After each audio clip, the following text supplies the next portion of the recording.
Bonjour à toutes et à tous et bienvenue sur Conversation RH, le podcast d'échanges éclairés entre professionnels RH. Et Conversation RH, vous le savez maintenant, c'est un podcast qui vous est proposé par LHH Recruitment Solutions, cabinet de conseil en recrutement et évaluation d'experts, cadres et dirigeants. Ravi de vous retrouver pour cette deuxième saison qui va être tout autant passionnante que la première.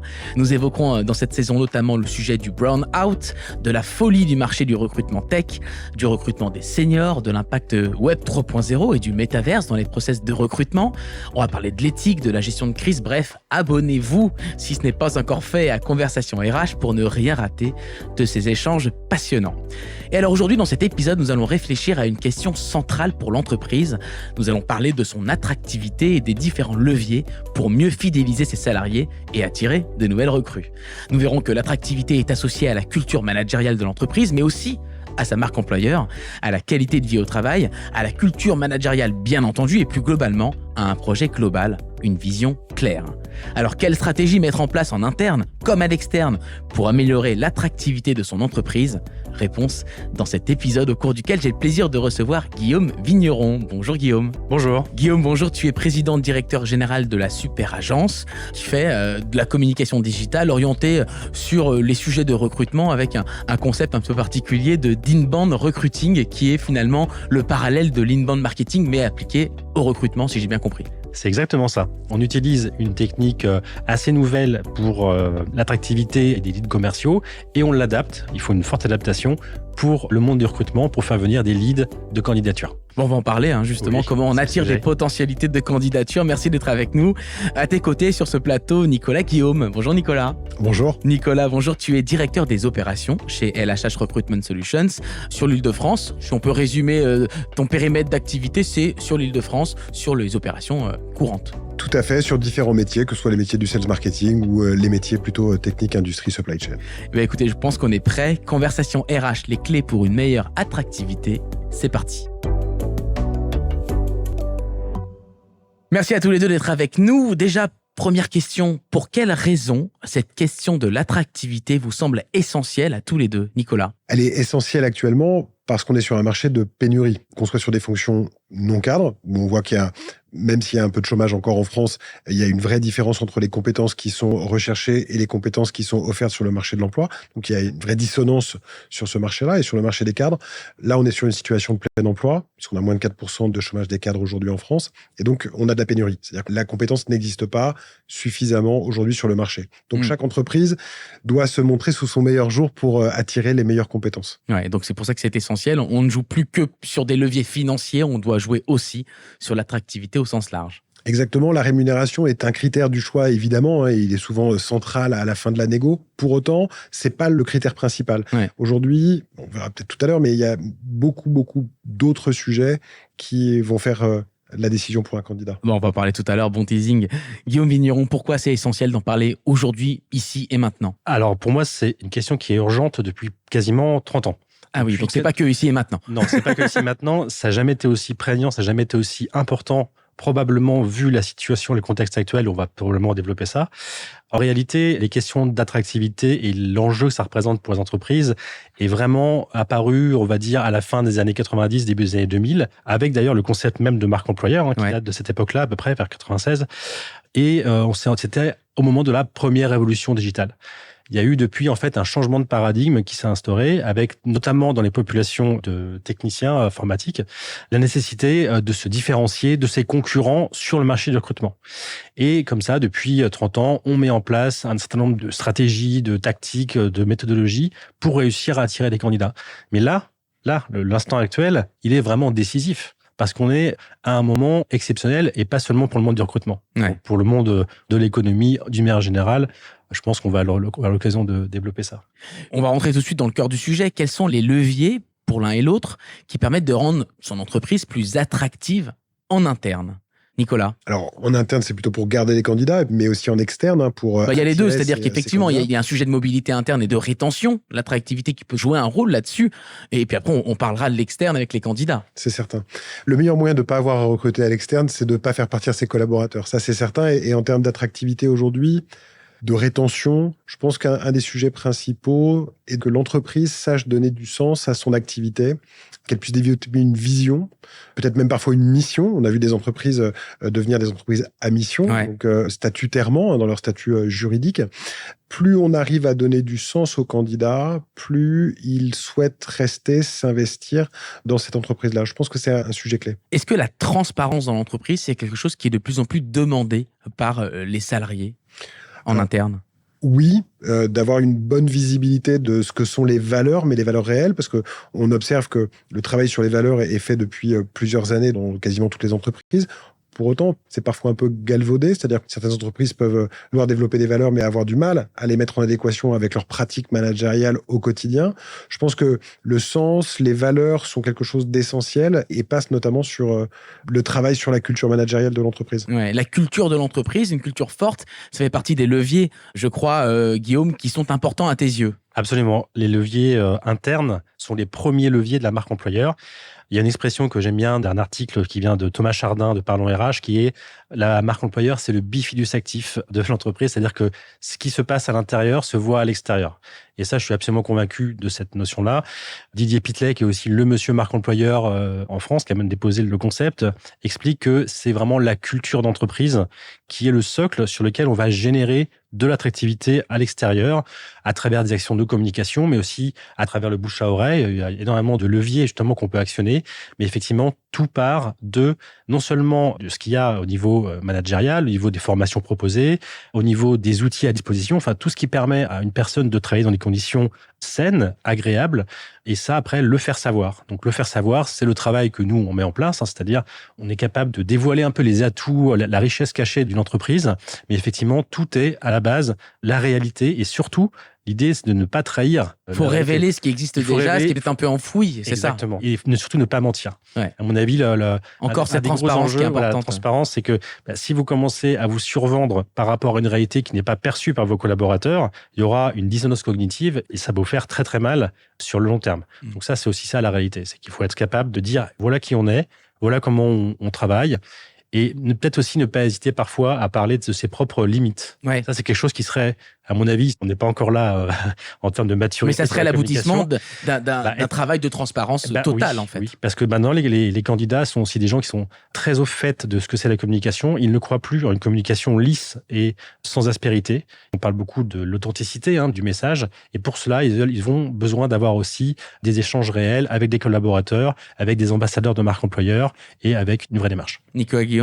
Oui, tu parlais de transparence, je suis complètement en face, mais transparence, c'est l'honnêteté, c'est pas de montrer que les aspects positifs, c'est de montrer la réalité de ce qu'on est au quotidien et personne n'est parfait et aucune entreprise ne l'est aussi. Je réinsiste sur cette partie de culture managériale, parce que je pense que c'est clé. Finalement, quels que soient les moyens autour de la vie au travail qui pourraient être développés, la réalité, c'est que on reste dans une entreprise quand on s'y sent bien et on s'y sent bien quand on est bien avec les gens et qu'on est en adéquation de valeurs. Donc cette logique de culture d'entreprise, culture managériale, valeur de l'entreprise et d'adéquation entre le candidat ou le salarié et cette entreprise est au cœur pour moi de la rétention. J'aimerais qu'on revienne sur un terme qui a été employé plusieurs fois depuis le début de ce podcast, c'est le terme de marque employeur. J'aimerais que vous puissiez, si possible, le définir pour que toutes les personnes qui l'entendent ici et là puissent avoir une définition concrète sur ce qu'est une marque employeur. Alors d'abord, avant de parler de marque employeur, il faut parler de ce qu'est une marque. On va pas faire une monographie sur le sujet, mais une marque, c'est un signe distinctif. C'est ce qui fait qu'une entreprise, une personne morale, se différencie d'autres entités. Ça peut se faire à travers son identité commerciale, son identité institutionnelle, on parle de la marque corporate, et depuis une trentaine d'années à peu près, là on prend conscience de la marque identité en tant qu'organisation de travail, avec les collaborateurs et des candidats, encore une fois, c'est interne et externe. Et à partir de là, donc la culture d'entreprise est capable de rayonner et d'attirer les gens et aussi de les faire rester. C'est l'enjeu principal actuellement. C'est évidemment l'attractivité, c'est essentiel et c'est le cœur de mon activité. Mais la rétention est également très importante. La marque employeur sert également à ça, à donner un sentiment d'appartenance, voire même de fierté. Là, quand on arrive à ça, c'est un petit peu le Graal. Mais c'est très proche de la culture d'entreprise finalement. C'est-à-dire qu'on crée une culture d'entreprise. Oui. Lorsqu'elle est créée et qu'elle est forte, la marque employeur est pas très loin derrière. La marque employeur, c'est la communication qu'on fait sur la valeur d'entreprise. Okay. Sur les valeurs de l'entreprise et sur la culture d'entreprise. Oui, mais c'est extrêmement lié. D'ailleurs, la culture d'entreprise précède la création de la marque employeur. La marque employeur, c'est quelque chose qui arrivait avant, parce que avant l'arrivée de la digitalisation, il n'y avait pas besoin de faire tout ça. C'était quoi l'argument de vente? C'était on recrute. Vous postiez quelque chose, tu postais une offre d'emploi, on recrute. Ah bah voilà, c'est ça le VP, la valeur ajoutée, c'est on recrute. Et bah du coup, on va postuler. Maintenant, on a besoin d'avoir quelque chose de plus enrichi, de plus élaboré. Et le message qu'on véhicule dans sa dimension digitale, mais pas seulement, c'est ça la marque employeur. Alors comment on peut l'améliorer, cette marque employeur, ce message, Nicolas? On peut sans doute l'améliorer en travaillant sur les différents vecteurs d'attractivité qu'une entreprise peut avoir. Donc, on a parlé de sa culture d'entreprise, on a parlé de l'honnêteté, de la transparence, ça c'est certain, mais aussi peut-être sur les avantages que peut proposer une entreprise. Peut-être par les parcours qu'elle peut proposer, les évolutions qu'elle peut proposer, la diversité de ses activités. Est-ce que c'est la vision qu'on va proposer qui permet de définir et d'améliorer une marque employeur? Alors, la vision, oui, elle est forcément au cœur des enjeux parce que beaucoup des candidats aujourd'hui, Guillaume, tu le confirmeras peut-être, mais ont pour objectif d'intégrer une entreprise qui a du sens, où leur activité va avoir du sens, et donc d'avoir une mission ou une vision d'entreprise va être essentielle. On voit beaucoup dans les communications externes, internes, des marques employeurs orientées autour de sujets comme l'écologie, comme la bienveillance, tout ça. Est-ce que finalement, il n'y a pas trop de choses qui peuvent être considérées comme un peu bullshit? Pardonnez-moi l'expression, mais... Alors, très compliqué, oui et non. C'est-à-dire que d'un côté, il y a quelques années, la marque employeur, c'était, tu le disais, l'entreprise qui recrute. Après, c'est devenu l'entreprise leader de son marché, ou la grosse entreprise, ou celle qui était attirante. Donc, tu pouvais avoir certaines activités, je sais pas, dans la chimie, ou même dans le pétrole, ou dans le tabac, qui étaient des grosses entreprises, donc des gros employeurs, donc attirants. Aujourd'hui, ça marche plus du tout comme ça. Ça fait plus la différence. Ça fait plus du tout la différence. Donc, c'est pas bullshit. C'est pas bullshit parce que ces entreprises-là, aujourd'hui, n'attirent plus, ne font pas venir des candidats, là où demain, une entreprise dans les énergies renouvelables, par exemple, va être extrêmement attirante et générer plus de candidatures. En revanche, tu peux aussi avoir des entreprises qui vont faire du greenwashing, repeindre un peu en vert une activité qui n'est pas tant que ça, ou alors se donner une vision sociale alors que au cœur de leur métier ou dans leur culture d'entreprise, ils le portent pas. Et là, ça se voit, ça se voit clairement, hein, Guillaume. J'ai l'impression quand c'est superficiel, pour pas réutiliser le terme de bullshit. Absolument. Comme on dit, il n'y a pas de paroles d'amour, il n'y a que des preuves d'amour. C'est vraiment les preuves qui font l'authenticité et la véracité et la perception. C'est-à-dire qu'une marque, il y a d'un côté l'identité de marque, c'est-à-dire que qu'est-ce que vous voulez véhiculer auprès, donc quand c'est la marque employeur, auprès de vos candidats et auprès de vos collaborateurs. Et après, il y a l'image de marque, comment c'est réellement perçu. Et c'est là où parfois on se rend compte qu'il y a vraiment un hiatus. On le voit, comme tu disais, on va employer des termes comme ça, un petit peu vanilla effect, sur la bienveillance. En fait, des mots qu'on retrouve absolument partout. Et à la fin, ça n'a plus aucune valeur. C'est qu'on a une maturité en tant que consommateur de ces outils de communication. Oui. Donc, on a une maturité et lorsque ça paraît trop superficiel, on le voit bien, quoi. Ça, c'est un point que tu évoques qui est absolument essentiel. C'est la maturité, effectivement, la montée en compétence de la population générale et de la population des collaborateurs. En plus, quand c'est sur des métiers techniques, tout le monde s'informe un peu sur le sujet. Oui, effectivement, on peut plus vraiment la faire comme on la faisait dans les années 90. Ouais, on sait bien que rien ne lave plus blanc que blanc. Voilà, exactement. Les sketchs de Coluche, maintenant, tout le monde les a vus et tout le monde comprend les limites de la communication pour la communication. Par contre, si c'est de la communication qui sert à amener une lumière sur des preuves d'une réalité, d'un vrai engagement. C'est pour ça que, par exemple, on voit beaucoup d'entreprises américaines qui sont pas forcément le plus exemplaires sur tous les sujets, mais qui mettent vraiment des manifestes. Et les manifestes qu'on lit pour les entreprises, je pense à HubSpot, par exemple, qui a vraiment fait un travail énorme par rapport à ça, on sent que c'est réel et on sent que ça a été travaillé par le top management. Et ça, c'est quelque chose de très important. Pendant très longtemps, on s'est posé la question à qui doit revenir la responsabilité de travailler sur ces sujets-là. D'ailleurs, on ne savait pas trop. Est-ce qu'on la confie au monde du RH, au monde de la communication, du marketing, de la com corporate? Et là, on se rend compte de plus en plus, à mesure que les enjeux grandissent également, qu'on a besoin d'avoir un engagement fort de la part du top management parce que c'est de là que vient l'impulsion. Et si ça vient avec, en plus des preuves et avec des projets qui sont montrés aux collaborateurs et aux candidats, là, ça marche. On n'a pas parlé de la QVT qui, j'imagine, Nicolas, un point important qui constitue aussi la marque employeur. Oui. Alors, au cœur des demandes des candidats, ça c'est certain, la qualité de vie au travail. Mais cette qualité de vie au travail ne peut pas être résumée à une salle de sieste ou une salle de douche comme on peut le voir caricaturé. Ou un baby-foot, effectivement. On a un baby-foot en bas. Oui, j'ai vu. C'est pour ça que je fais un petit sourire. Mais non, ça peut pas être limité à ça, effectivement. Parce qu'en fait, la qualité de vie au travail, c'est bien vivre au travail. Et pour moi, bien vivre au travail, c'est bien vivre avec les autres. Donc c'est, là encore une fois, la culture managériale qui doit être au cœur. On citait un exemple, tout doit venir du top de l'entreprise. Quand un candidat va attendre une valeur ou un mode de fonctionnement ou une culture de l'autonomie, du mode de fonctionnement de prise d'initiative, ça peut pas se décréter, ça peut pas s'écrire sans se vivre au quotidien. C'est ça. Et si ça vient pas effectivement du top management de l'entreprise, si on est un top management très directif, il y aura jamais cette notion d'autonomie. Ouais. Donc, ce sera dissonant et il y aura hiatus. Donc, oui, effectivement, il faut que ce soit porté au plus haut. Au plus haut. Une fois, culture managériale. Guillaume? Absolument. Et moi, je prends toujours un petit peu de distance avec la notion de QVT qui est intéressante, effectivement, dans sa dimension prise en considération des véritables attentes des collaborateurs. Mais attention quand même à l'injonction, hein. Parce que si l'entreprise donne pour injonction d'être heureux au travail, c'est en gros, sois heureux au travail, on fait tout pour que tu sois heureux au travail. Pourquoi t'es pas heureux au travail? Qu'est-ce qui se passe? Mais attendez, tout le monde n'est pas censé être heureux au travail, déjà. Ce qui est important, c'est que les gens aient confiance. Je parlais de l'armée, parce que l'armée, c'est un gros recruteur. C'est l'origine du recrutement. Le mot recrutement vient de l'armée, d'ailleurs.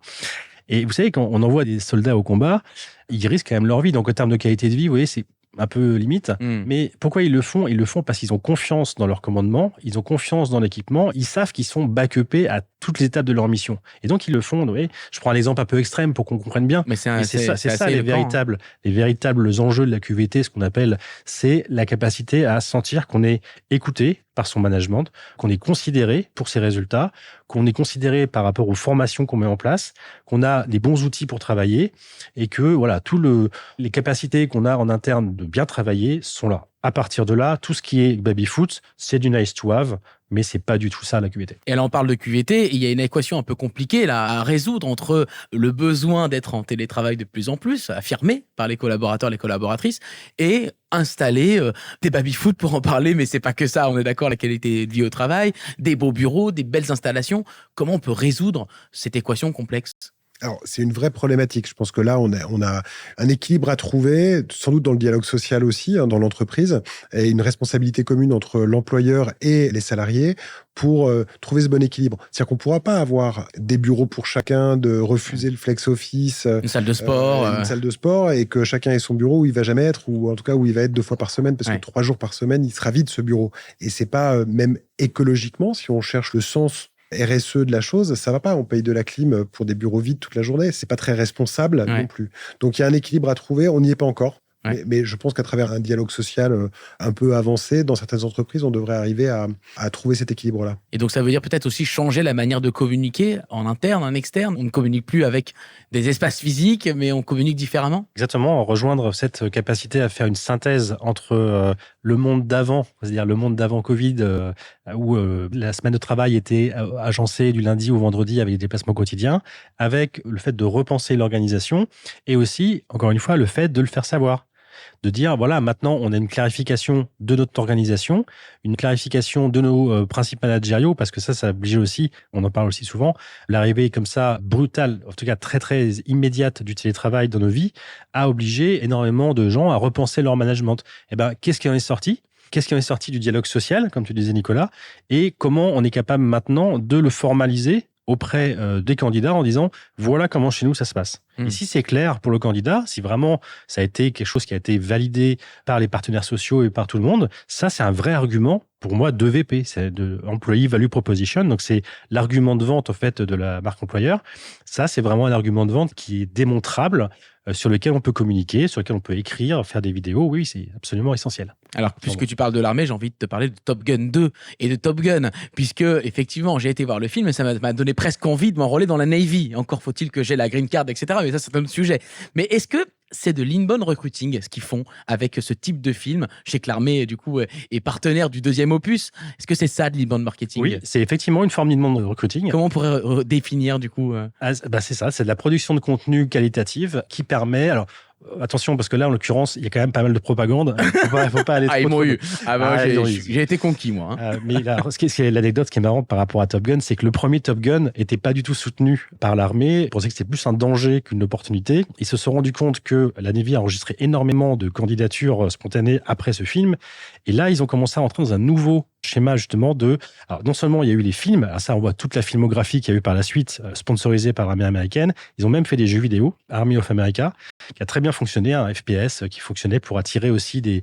FPS, va falloir nous dire, parce que c'est... Oui, un jeu tir à la première personne. Voilà, on voit le pistolet, on voit juste la main et le pistolet. Voilà, mais ils ont, ça c'est depuis les années 90, c'est-à-dire que même avant, on va dire, l'arrivée d'Internet, ils ont commencé à voir l'intérêt qu'il y avait de produire du contenu qualitatif pour générer un allant vers la marque employeur de l'armée. Donc c'est vrai que l'armée a toujours été en pointe. Et après, il y a aussi il y a eu toutes les SS2I, ça c'est important dans les années 2000, qui ont compris, parce qu'eux, ils avaient un enjeu extrêmement vital. Alors, le chiffre d'affaires donc ce qu'on appelait une SS2I, une ESN maintenant, dépend du recrutement. Ouais. Donc, c'est eux qui ont commencé vraiment à utiliser aussi du contenu, mettre en place de l'inbound. Google aussi, ils ont fait un film aussi, The Internship, qui décrivait comment c'était chez eux. Alors là, c'est quand même extrême parce qu'une entreprise peut pas, lambda peut pas se permettre d'avoir un film. C'est-à-dire qu'un long métrage avec Owen Wilson, on peut pas tous se le payer forcément, effectivement. Mais en tout cas, voilà, c'est ça, effectivement, c'est attirer les gens avec autre chose que simplement dire on a un super salaire, on a un baby-foot. Donc, si je comprends bien, il y a la culture d'entreprise qui doit être forte, qui, du coup, se déploie via une communication avec la marque employeur, la vision qu'on va donner. Et tout ça permet d'adresser des axes de communication vers les candidats. Et c'est ça, l'inbound recruiting. Exactement. Ouais. Qui soit perçu comme vraiment authentique. Encore une fois, c'est pas un mot vain, c'est vraiment quelque chose où les gens arrivent à percevoir. Est-ce que ça, vous le dites parce que vous savez que ça me fera plaisir, ou est-ce que vous me le dites parce que c'est vraiment comme ça que ça se passe. Ouais. Et alors nous, par exemple, on travaille sur des nouvelles approches avec notre client, avec AXA, par exemple, on met en relation avec des influenceurs pour la marque employeur. Ça, c'est un truc qui n'était pas fait avant, parce que les influenceurs aussi portent cette image d'authenticité, et on essaie de trouver comme ça des personnes qui savent porter les valeurs de l'entreprise à travers des ambassadeurs, mais culturels. Pas uniquement pour dire, regardez, on est expert dans notre métier, ça c'est très important, il faut le faire, mais également, même c'est quoi, là en gros, est-ce que les jeux vidéo, ça vous fait kiffer? Est-ce que les séries, la musique, etc. Tout ça peut... C'est ça, mais quand on parle de culture, on parle aussi de ça. Quand on est dans une entreprise, quand on est à la machine à café, on parle de ce genre de choses. Ouais. Si on retrouve des gens qui ont un peu ce genre d'inclination, ça peut vraiment marcher. Et on essaie de travailler sur ces personas, en fait. Nicolas, chez LHH Recruitment Solutions, vous êtes des spécialistes du recrutement. Est-ce que vous voyez des grandes différences entre des entreprises qui pratiquent de l'inbound recruiting et d'autres dans le choix final? Disons que tu cibles mieux les candidats. Donc, ça permet d'avoir des candidatures peut-être plus intéressées ou plus motivées. Ils viennent plus à toi grâce au contenu, grâce à la qualité du contenu, plutôt que nous aller vers eux. Donc, c'est toujours plus facile quand la personne vient parce qu'elle est plus motivée. Ce qu'il faut noter surtout, c'est qu'il y a un peu un effet ciseau là aujourd'hui sur le marché du recrutement. Beaucoup d'annonces, plus d'annonces parce que plus de postes. Le marché se porte bien, c'est une bonne nouvelle, tant mieux. Donc, plus d'annonces, mais moins de candidats qui bougent. Peut-être post-Covid, il y a eu un peu plus de mouvements. Là, les gens sont peut-être moins mobiles ou moins enclins à changer de job. Donc, plus d'offres et moins de candidats, ça fait qu'on a de moins en moins de candidats par offre. Donc, il y a peut-être presque trop d'offres en fait sur le marché et il faudrait de temps en temps en mettre un peu moins. Ah oui. Mais qui commence? C'est pas moi qui vais commencer parce que sinon je vais baisser ma visibilité. Mais du coup, l'inbound recruitment, c'est sans doute un moyen d'adresser différemment les candidats et donc d'en récupérer un peu plus. Exactement. En élargissant en fait le pool de talents. Quand on diffuse une offre d'emploi, on s'adresse à des personnes qui vont faire une requête par rapport à des compétences spécifiques. Là, ce qu'on essaie de faire, c'est d'attirer un peu plus des personnalités qui correspondent au profil. Et donc, avec ce contenu-là, faire ce qu'on appelle en fait un tunnel d'engagement, comme exactement comme au marketing. Quand on essaie d'avoir des nouveaux clients, on essaye de diffuser largement son contenu pour de loin en loin les faire venir sur le produit qu'on vend. C'est un peu pareil. L'offre d'emploi, c'est un parallèle que je fais, un peu ce qu'on a à vendre, et on arrive à avoir une plus large zone de diffusion. Et ça veut dire qu'il faut faire du nurturing, il faut entretenir la relation avec la personne via des newsletters, via des systèmes automatisés, ça marche. Mais c'est ça l'idée, c'est qu'on élargit, comme tu disais, effectivement, il y a une réduction du nombre de candidats qui sont prêts à faire de la mobilité. Élargissons, essayons de voir si on peut aller sur du candidat vraiment passif, qui n'a pas forcément formalisé son projet mobilité et lui proposer quelque chose. Mais sur le long terme, l'inbound recruiting, ce n'est pas une démarche qui fonctionne du jour au lendemain. Ça demande un peu de temps. Ça demande un peu de temps. Et si on se projette dans le temps, lorsqu'une tendance arrive, on se projette un petit peu sur le long terme. Qu'est-ce que ça va devenir un marché de l'emploi où toutes les grandes entreprises feraient de l'inbound recruiting? Est-ce que finalement, à la fin, il n'y a pas un trop-plein et avec une nouvelle tendance qui émergera dans 30-40 ans? Disons que la démarche d'inbound recruiting, c'est surtout basé sur le référencement naturel. Donc, les gens font leur propre requête et ce qui va, toi, par exemple, t'intéresser dans une entreprise va pas être forcément la même chose qui va m'intéresser moi ou Nicolas. Donc, non, en fait, il n'y a pas forcément de risque. Un nouveau moyen de créer du contenu. Ça s'appelle le content crush. C'est vraiment identifié en disant est-ce qu'il n'y a pas trop de contenu. Après, si on est capable d'être pertinent et qu'on vise bien sa cible, en fait, le but, c'est d'intéresser les gens qu'on souhaite voir venir. Et aussi peut-être de décourager les gens qu'on souhaite pas voir venir. Ça peut être ça aussi une idée. Dire, par exemple, je reprends encore une fois l'exemple de l'armée, mais on m'a raconté, j'étais à Vincennes, il m'avait dit, il faut faire, même quand on est développeur, il faut faire 1 mois de classe. Donc, aller creuser son trou, etc. Ça, si on ne le sait pas à l'avance, ça sert à rien de faire tout un process de recrutement si on n'est pas prévenu qu'il faut faire 1 mois de classe dans l'armée de terre. Ouais. Ce genre de choses. Donc, c'est ça aussi l'idée, c'est attirer et aussi peut-être informer les gens sur c'est quoi aussi la réalité et ça peut ne pas vous plaire. Et ça, c'est aussi très compliqué en communication. C'est de dire à la fois, venez, c'est super chez nous, mais attention, il y a des circonstances pour lesquelles vous n'êtes peut-être pas apprécié. Voilà. Donc, ça, c'est de la transparence encore. La transparence, honnêteté, ouais. Nicolas, le mot de la fin, est-ce qu'on pourrait donner des conseils aux recruteurs sur ces stratégies marque employeur, sur ces stratégies de culture d'entreprise, d'inbound recruiting? En fait, tu as tout cité. Le conseil à donner, c'est de tout traiter. C'est-à-dire qu'à la fois, il faut traiter... Mais dans l'ordre, peut-être. Commencer par avoir une culture d'entreprise qui soit la plus transparente possible et la plus en ligne avec les valeurs du coup de la direction générale, ce qu'on dit tout à l'heure, pour que ça ruisselle. Quand on est bien clean avec soi-même, du coup, il faut le communiquer à l'extérieur, donc sans doute en apportant du contenu avec de l'inbound recruiting.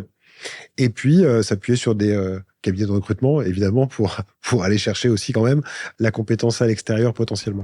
La boucle est bouclée. Merci beaucoup, Nicolas Guillaume, directeur des opérations chez LHH Recruitment Solutions. Merci d'avoir participé à ce micro, à cet épisode. Merci.